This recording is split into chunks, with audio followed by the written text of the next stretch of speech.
I think as far as the Easter services are concerned, the feeling of the meeting was that we should do whatever is possible to avoid any danger of contamination. In other words, passing on the coronavirus should it be among any people. And therefore, we understand what the government has asked us to do, and we're going to comply with that as much as we can.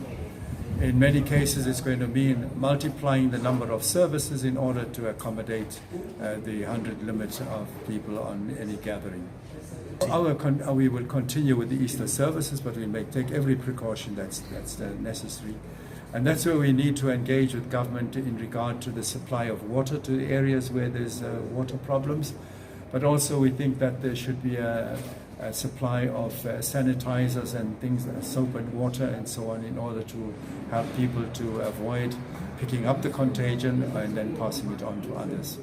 A third point we've came across was that we should be creative in the way that we try to get the Easter services in particular relayed to people. For instance, live streaming. You guys understand more about live streaming than I do, but live streaming might be one of the ways in getting people to attend the services from their homes if they cannot go to the churches.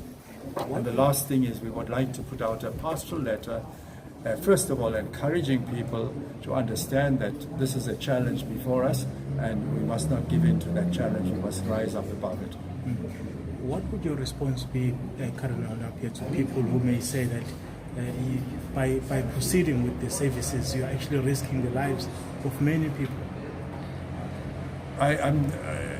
That could be said, but I think the challenge to all of us is how do we try to live our lives of faith and at the same time observe the limitations that have been put on, which are put there not so much by the decree of the president as much as by those in health services who are saying this is a way to avoid picking up the contagion and passing it on to others.